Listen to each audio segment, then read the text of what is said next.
ఆరు గ్యారంటీల పేరుతోని ఏదైతే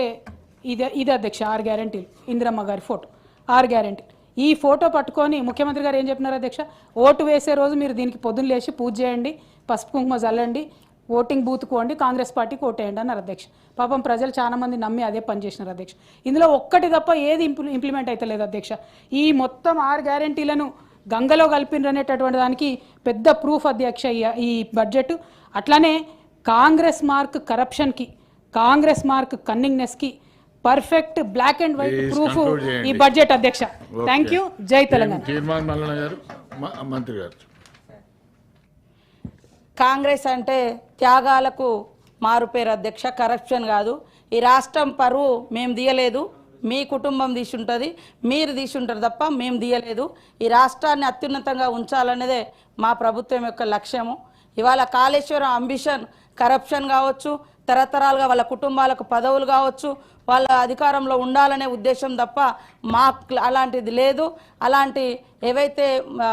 ఎలిగేషన్స్ పెట్టిరో అవి కవిత గారు వెనుకకు తీసుకోవాలని కోరుతా ఉన్నా సార్ మహిళల గురించి గొప్పగా చెప్తా ఉన్నారు మొదటి 5 సంవత్సరాలలో కనీసం మహిళలకు మంత్రివర్గంలో పదవులే ఇవ్వలేదు అభయాస్తం కష్టపడి మహిళలు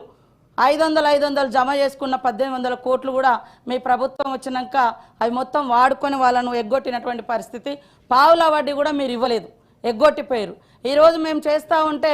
ఏం చేయలేదని మాట్లాడుతున్నారు అదేవిధంగా ఇరిగేషన్కు తగ్గించారు అంటున్నారు నీళ్లు మొత్తం మీరున్నప్పుడే కాలువలై పారుతున్నాయని అన్నారు ఇంకా ఇరిగేషన్ ఎక్కడ మొత్తం మీరు కట్టినాం మేము కాలువలలో నీళ్ళు ఇచ్చినాం ఇప్పుడు కన్నీళ్లు గారుస్తున్నారు అనడం ఎంతవరకు తప్పు ఎంతవరకు కరెక్టు మీరు అన్నారు కదా మొత్తం కాలువలలో నీళ్లు మీరు దవ్వుతాయి కాలువలు దవ్వుతాయి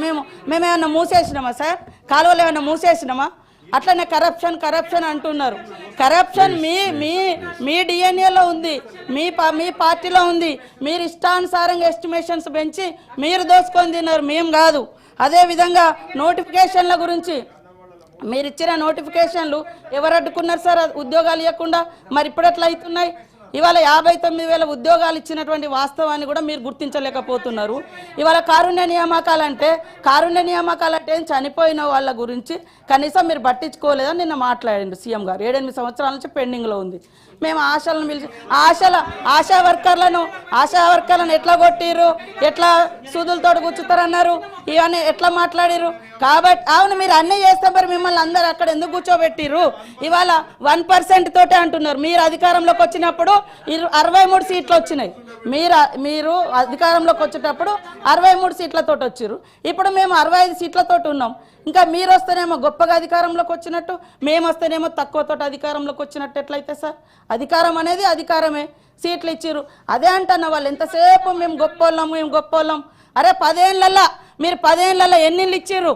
మీరు ఫస్ట్ సారి 10 ఏళ్ళలో వచ్చినప్పుడు 10 ఏళ్ళల్లో అరే మేము ఇయ్యలే ఉమ్మడి రాష్ట్రంలో అది సరిగా జరగలేదని తెలంగాణ కోసం కొట్లాడి తెచ్చుకున్న తెలంగాణలో మీరు అద్భుతాలు చేస్తా అన్నారు మీరు మొదటిసారి ఏం చెప్పిర్రు ఇల్లు సింగిల్ బెడ్రూమ్లు చిన్న ఇల్లు ఎక్కడ పడుకుంటారు అది అని చెప్పారు మీరు వచ్చిన తర్వాత ఇల్లే ఇయ్యలే మళ్ళీ లాస్ట్కి మొన్న 2023లో ఎలక్షన్ల ముందు ఇచ్చిర్రు 5 లక్షల 7 లక్షలతో ఇల్లులు కట్టిస్తామని చెప్పి ఆ ఇల్లులు కూడా 3 లక్షలకు తగ్గించారు 3 లక్షల ఇల్లులు కూడా 3 అంతస్తులోనికి ఇస్తే అందుకనే మిమ్మల్ని ఇళ్ళలో పంపించారు కాబట్టి ఈ రకమైన మేము వచ్చి 1.5 year కూడా అయితలేదు పదే ఏమైంది మేము ఫ్రీ బస్ ఇస్తే మీరు ఓర్వలేరైతురి మేము ఇల్లు ఇస్తే ఓర్వలేరైతురి మేము ఉద్యోగాలు ఇస్తే ఓర్వలేరైతురి పదే ఈ రకమైనటువంటిది ఇవాళ మరి మీరు ఒక పథకం పెట్టిరు అన్ని మీరు ఇచ్చిన పథకాలను మేము ఇవాళ రాజీవ్ యువ వికాసం పెడితే ఎందుకు అంత మీకు అక్కసు ఇవాళ బడ్జెట్ లో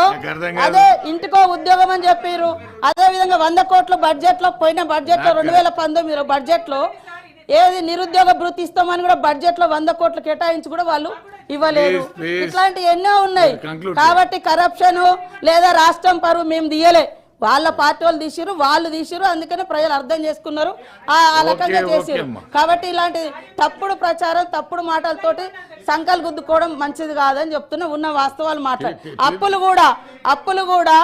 FRBM ప్రకారం 4.5 లక్షలు పైగా తెచ్చిర్రు. మిగతా కార్పొరేషన్ లోన్స్ ఉన్నాయని మేము స్పష్టంగా చెప్తున్నాం. కార్పొరేషన్ లోన్స్ కూడా తెచ్చిర్రు, అవన్నీ కూడా బయట పెడతాం. అప్పుడు మీరు ఒప్పుకోండి, మరి మీ హయాంలో 7 లక్షల కోట్ల అప్పు అయిందా కాలేదో మేము చూపిస్తాం.